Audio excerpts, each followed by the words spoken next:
As Congress tries to do its part to get the economy back on track, Senate Majority Leader Mitch McConnell says he's hoping to approve more funding for the Small Business Paycheck Protection Program this week. Joining us now to talk more about aid for America's businesses, Senator Kevin Cramer, Senator of North Dakota, Republican of North Dakota. It's great to have you this morning.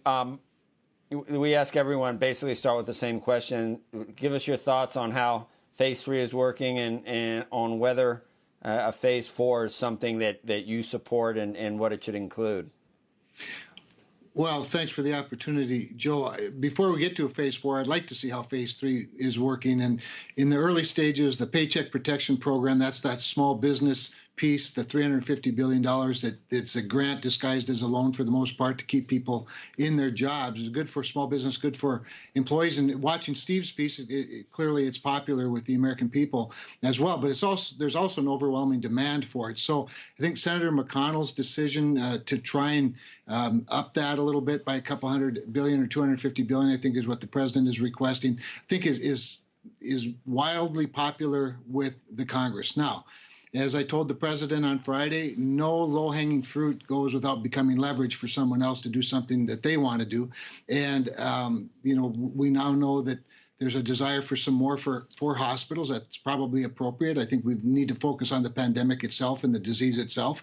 And there's quite a bit of desire for some states and local governments who are not only having costs of dealing with the pandemic itself, but lost revenue to their coffers as well. So I could see some tweaking here and there, but I'd hate to get too far afield from those high priorities that both the public and I think the Congress feels are important.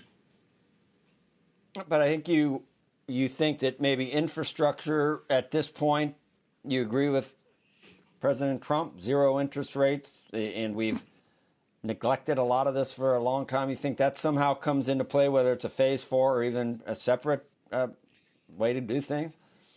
Well, I think you raise a really good point. I've been an advocate for an infrastructure package for a long time, as has the president. I'm not sure I share his zeal for debt, even if it's zero interest. He's a businessman. He sees debt as leverage. I see debt as debt. But I do think if we're going to do something big, now is the time to do it, because it has, I really think it's sort of the perfect stimulus, to be honest with you. It has as its primary purpose the supply chain of goods and services in this country, the profitability of the private sector. It has been neglected for a long time. And if we're going to go deeper than what the Highway Trust Fund provides, which is woefully inadequate for the needs, then now is the time to borrow the money and do it. But it really does put people to work pretty much instantly, and it'll enhance the equipment sales, it will enhance salaries and wages, and more importantly, it enhances an infrastructure that's critical. And I wouldn't just confine it to highway infrastructure either. There's a lot of transportation infrastructure that moves goods and services on other means than just highways and bridges. Senator, wanted to ask you about the word that you just mentioned, which is debt. We're in the midst of a crisis, so stimulus is something clearly that is needed to get us back to work and get the system and the economic machine working again. But at some point, we're going to have a conversation about debt. And I'm not arguing for austerity either. But the question I'd ask you is, from a policy perspective, longer term, how you think that's going to play out in the form of either higher taxes, in the form of less services. How do you think about it, Senator?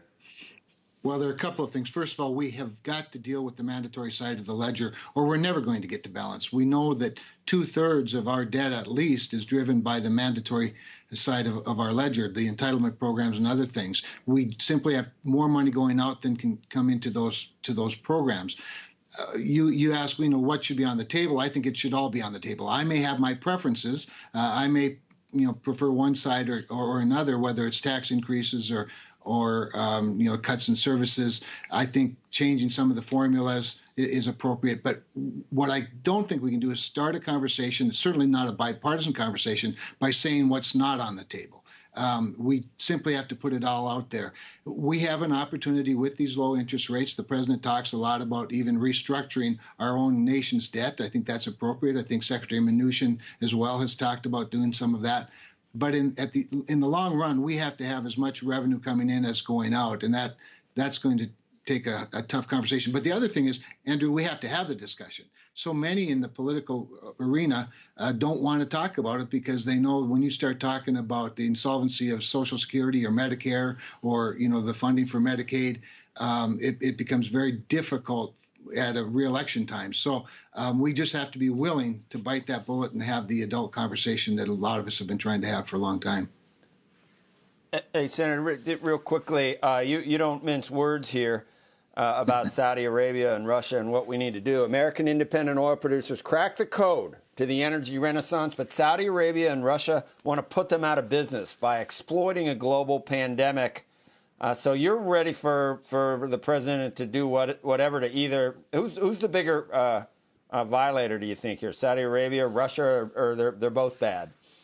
Well, they're both bad, Joe, but the biggest disappointment is Saudi Arabia. Here is a country that's supposed to be an ally. Here's a country where we have 2,500 troops stationed. We have at least 4 major missile defense batteries that are protecting not only the kingdom, but largely protecting their oil assets. And, of course, we have a Navy that escorts their ships. All the while, they're taking advantage of the downturn in demand due to the pandemic and other factors.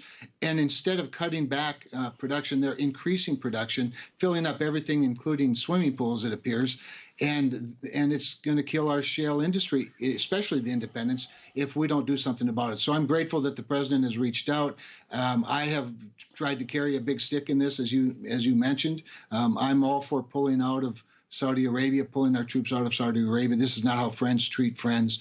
And I don't know why we'd protect their oil assets when they declare war on ours. So we need to do it all. And the president's thrown tariffs on the table as a possible discussion point, whether it's through 301 investigation of anti-dumping or whether it's 232 authority that he has for national defense. I think both are appropriate. The most important thing, though, is to change their behavior. And then, of course, we need to get demand back up. And the only way to do that is to solve this pandemic. Okay.